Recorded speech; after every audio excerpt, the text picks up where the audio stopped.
9장입니다. 마태복음 19장 1절에서 마지막 30절 말씀까지 제가 봉독해 드리겠습니다. 예수께서 이 말씀을 마치시고 갈릴리를 떠나 요단강 건너 유대 지경에 이르시니 큰 무리가 따르거늘 예수께서 거기서 그들의 병을 고치시더라. 바리새인들이 예수께 나아와 그를 시험하여 이르되 사람이 어떤 이유가 있으면 그 아내를 버리는 것이 옳으니이까? 예수께서 대답하여 이르시되 사람을 지으신 이가 본래 그들을 남자와 여자로 지으시고 말씀하시기를 그러므로 사람이 그 부모를 떠나서 아내에게 합하여 그 둘이 한 몸이 될지니라 하신 것을 읽지 못하였느냐? 그런즉 이제 둘이 아니요 한 몸이니 그러므로 하나님이 짝지어 주신 것을 사람이 나누지 못할지니라 하시니 여짜오되 그러면 어찌하여 모세는 이혼 증서를 주어서 버리라 명하였나이까? 예수께서 이르시되 모세가 너희 마음의 완악함 때문에 아내 버림을 허락하였거니와 본래는 그렇지 아니하니라. 내가 너희에게 말하노니 누구든지 음행한 이유 외에 아내를 버리고 다른 데 장가드는 자는 간음함이니라. 제자들이 이르되 만일 사람이 아내에게 이같이 할진대 장가들지 않는 것이 좋겠나이다. 예수께서 이르시되 사람마다 이 말을 받지 못하고 오직 타고난 자라야 할지니라. 어머니의 태로부터 된 고자도 있고 사람이 만든 고자도 있고 천국을 위하여 스스로 된 고자도 있도다. 이 말을 받을 만한 자는 받을지어다. 그때의 사람들이 예수께서 안수하고 기도해 주심을 바라고 어린 아이들을 데리고 오매 제자들이 꾸짖거늘 예수께서 이르시되 어린 아이들을 용납하고 내게 오는 것을 금하지 말라. 천국이 이런 사람의 것이니라 하시고 그들에게 안수하시고 거기를 떠나시니라. 어떤 사람이 주께 와서 이르되 선생님이여 내가 무슨 선한 일을 하여야 영생을 얻으리이까? 예수께서 이르시되 어찌하여 선한 일을 내게 묻느냐? 선한 이는 오직 한 분이시니라. 네가 생명에 들어가려면 계명들을 지키라. 이르되 어느 계명이오니이까? 예수께서 이르시되 살인하지 말라, 간음하지 말라, 도둑질하지 말라, 거짓 증언하지 말라, 내 부모를 공경하라, 내 이웃을 내 자신과 같이 사랑하라 하신 것이니라. 그 청년이 이르되 이 모든 것을 내가 지키었사온데 아직도 무엇이 부족하니이까? 예수께서 이르시되 내가 온전하고자 할진대 가서 내 소유를 팔아 가난한 자들에게 주라. 그리하면 하늘에서 보화가 내게 있으리라. 그리고 와서 나를 따르라 하시니 그 청년이 재물이 많음으로 이 말씀을 듣고 근심하며 가니라. 예수께서 제자들에게 이르시되 내가 진실로 너희에게 이르노니 부자는 천국에 들어가기가 어려우니라. 다시 너희에게 말하노니 낙타가 바늘귀로 들어가는 것이 부자가 하나님의 나라에 들어가는 것보다 쉬우니라 하시니 제자들이 듣고 몹시 놀라 이르되 그렇다면 누가 구원을 얻을 수 있으리이까? 예수께서 그들을 보시며 이르시되 사람으로는 할 수 없으나 하나님으로서는 다 하실 수 있느니라. 이에 베드로가 대답하여 이르되 보소서 우리가 모든 것을 버리고 주를 따랐사온데 그런즉 우리가 무엇을 얻으리이까? 예수께서 이르시되 내가 진실로 너에게 이르노니 세상이 새롭게 되어 인자가 자기 영광의 보좌에 앉을 때에 나를 따르는 너희도 12 보좌에 앉아 이스라엘 12지파를 심판하리라. 또 내 이름을 위하여 집이나 형제나 자매나 부모나 자식이나 전토를 벌인 자마다 여러 배를 받고 또 영생을 상속하리라. 그러나 먼저 된 자로서 나중되고 나중된 자로서 먼저 될 자가 많으니라. 아멘. 말씀 속에서 오직 예수님만 만나시기를 소망합니다. 우리가 신앙생활 하다 보면 영적인 시험을 만날 때가 있습니다. 오늘 말씀에 보면 예수님의 말씀을 듣고 부자 청년이 근심하며 돌아가지요. 그 모습을 보고 주님께서는 약대가 바늘귀로 들어가는 것이 부자가 하나님의 나라에 들어가는 것보다 쉬우니라 말씀을 하세요. 부자에게 있어 영생에 들어가는 장애물은 바로 소유하고 있는 재산이라는 말씀이세요.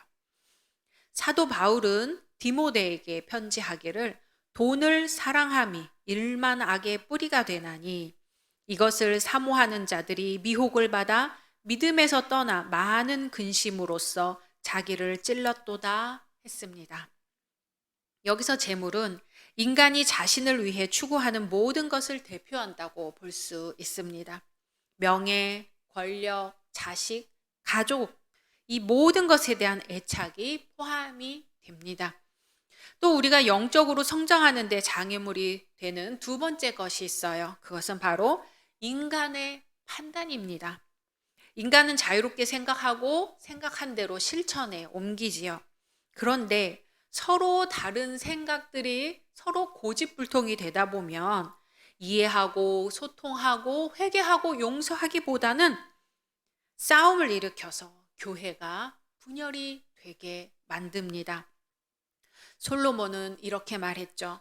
어떤 길은 사람의 보기에 바르나 필경은 사망의 길이니라 하고 훈계합니다.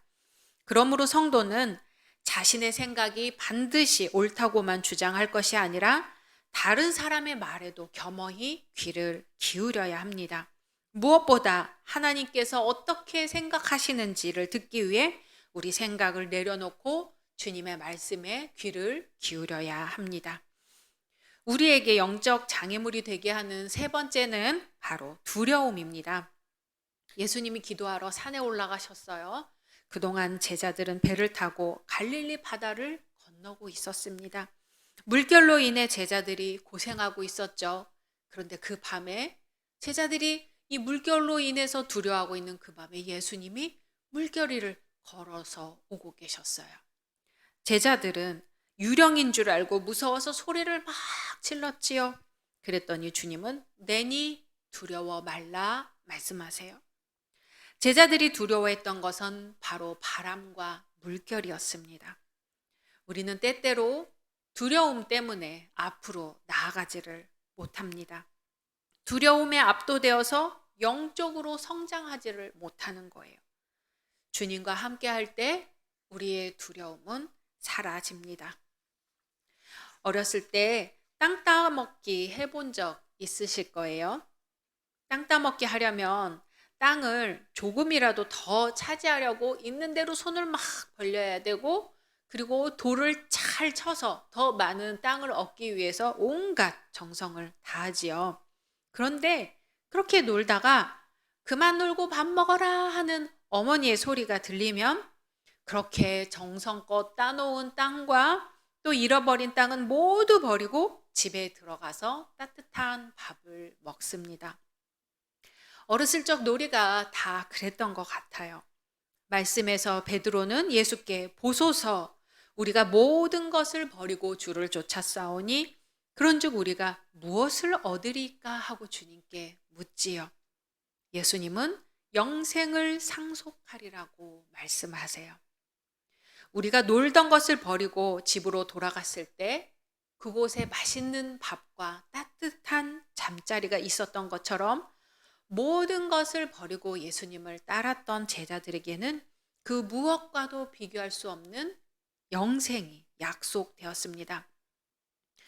오늘날에는 사람들이 버리기보다는 하나라도 더 움켜쥐려고 하죠. 땅, 집, 주식, 자동차, 돈 등등 하나라도 더 움켜쥐기 위해 애를 씁니다. 주님은 우리에게 나를 따르라 말씀하세요. 주님을 따르려고 하면서 세상의 모든 것을 잡을 수는 없습니다. 오늘 말씀을 통해 우리의 길이요 진리가 되시는 예수님을 꼭 붙드시기를 소망합니다. 이 시간 함께 기도하시겠습니다. 먼저 말씀을 생각하면서 기도하시고요. 코로나 종식, 또 담임 목사님과 장로님, 당회와 각 선교회를 위해, 교회학교와 청년부위회, 대입 수험생 위해, 몸이 아픈 분들과 11월 1일부터 시작될 다니엘 기도회를 위해 함께 기도하겠습니다.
주 예수님, 오늘도 저희들을 이끌어 주시니 감사드립니다. 어린 시절 실컷 놀다 어머니가 부르는 소리를 듣고 집으로 뛰어가는 것처럼 세상 속에서 열심히 살다 주님이 부르시는 소리를 듣고 주께 나아왔습니다. 주님, 저희 가운데 늘 함께 하셔서 생명의 말씀을 허락하시고 주님의 사람으로 살게 하옵소서. 이 시간 무릇 구할 수 있는 것 중에 오직 주님의 사랑과 주님의 은혜를 구하게 하옵시고 세상의 헛된 욕망을 붙들지 않게 하옵소서. 우리가 약할 때 강한 힘으로 역사하시는 주님, 남은 한 주도 주님의 말씀에 의지해 살아갈 때 힘 주시고 능력 주시고 굳건하게 하옵소서. 예수님의 이름으로 기도드립니다. 아멘.